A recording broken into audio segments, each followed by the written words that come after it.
Hai kawan-kawan sekalian, ini Pak Tang lagi sekali dalam renungan harian.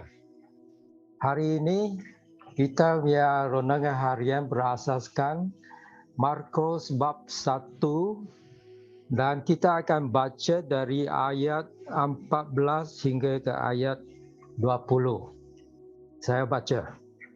Setelah Yohanes dipenjarakan, Yesus pergi ke Galilea lalu mengkabarkan Injil daripada Allah. Yesus berkata, sudah genap masanya dan kerajaan Allah hampir tiba.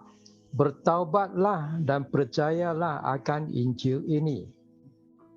Ketika Yesus sedang berjalan di pinggir laut Galilea, dia ternampak Simon dan saudaranya Andreas sedang menebarkan jala di danau kerana mereka nelayan. Yesus berkata kepada mereka, ikutlah aku dan aku akan menjadikan kamu penjala insan. Dengan serta-merta mereka meninggalkan jalan mereka dan mengikutnya.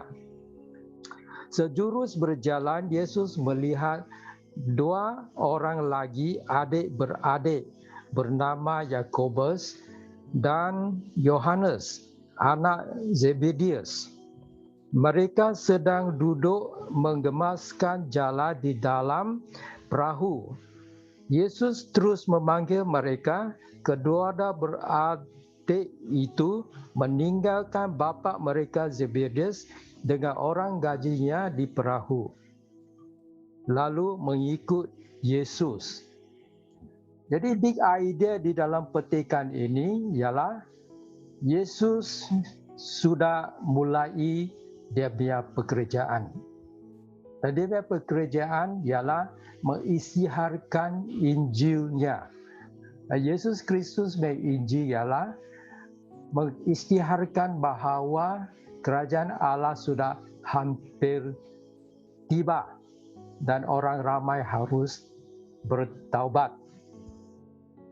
Jadi dia harus pilih muridnya untuk belajar daripada dia, untuk sambungkan dia punya kerja apabila dia tidak ada di sini lagi.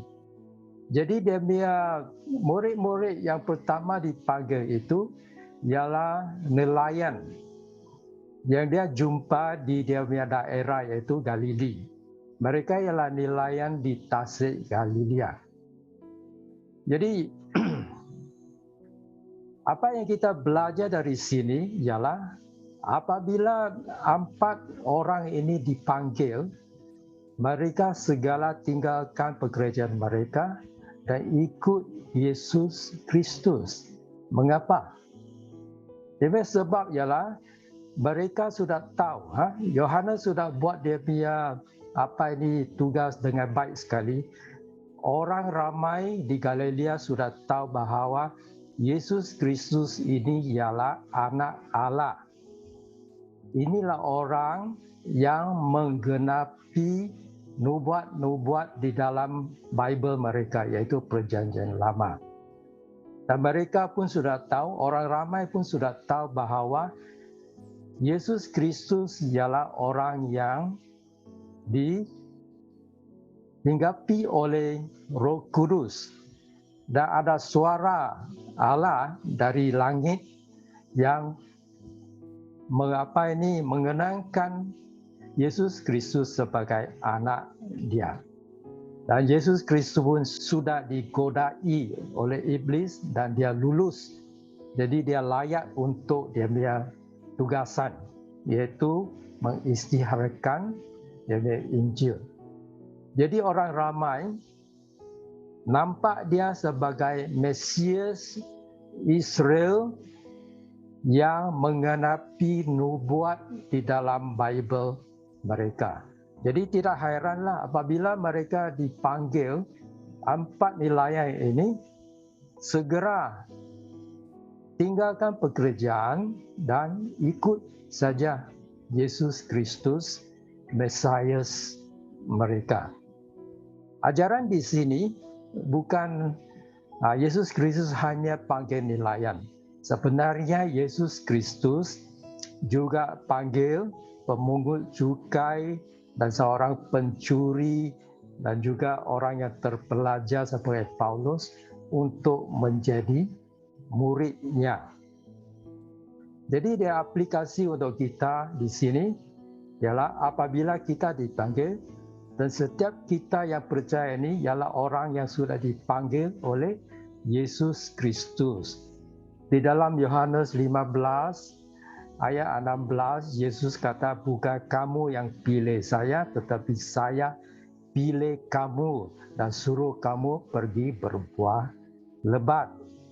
Jadi setiap kita yang percaya ini ialah orang yang sudah dipilih oleh Yesus Kristus, dan kita semua ada panggilan tersendiri. Kalau kamu punya panggilan ialah untuk menjadi missionary, melintas budaya, kamu harus tinggalkan bandar kamu, ibu bapa kamu, pekerjaan kamu, dan pergi sajalah ke ladangmu. Di mana sajalah, Amerika Selatan ke, Sarawak ke, China ke, India ke, di mana-mana saja. Kamu harus tinggalkan semua dan pergi. Tapi kita bukan semua dipanggil untuk menjadi pastor atau missionary. Banyak orang dipanggil untuk ikut Yesus Kristus dan mereka akan menjadi penginjil di tempat kerja mereka, di kilang mereka kah, di syarikat mereka kah, atau di sekolah mereka. Okey? Apa yang penting di sini, ajaran yang penting di sini ialah apabila kita dipanggil, jawapan kita harus, ya Tuhan, saya dengar, saya datang. Kenapa? Kenapa? Jawapannya ialah oleh kerana yang panggil kita itu ialah Raja segala raja dan Tuan segala tuan. Kalau begitu rupanya, macam mana kita respon? Kalau kamu ialah seorang yang bukan Kristian, saya nak kamu tahu bahawa Tuhan juga menjemput kamu datang kepada Dia. Kita semua orang yang berdosa, tetapi Tuhan Allah Bapa telah sediakan satu-satunya jalan untuk kita kembali, iaitu melalui percaya dalam anaknya Yesus Kristus yang mati untuk bayar kita punya upah dosa. Jadi apakah respon kamu kepada jemputan ini? Kalau bos kamu jemput kamu ke sesuatu majlis, apakah respon kamu? Sekarang saya nak tanya kamu, Raja segala raja dan Tuan segala tuan menjemput kamu datang kepada Dia. Apakah respon kamu? 4 nilaian ini apabila dipanggil, mereka punya respon ialah, ya Tuan, saya ikut. Apakah kamu dia respon? Tuhan berkati.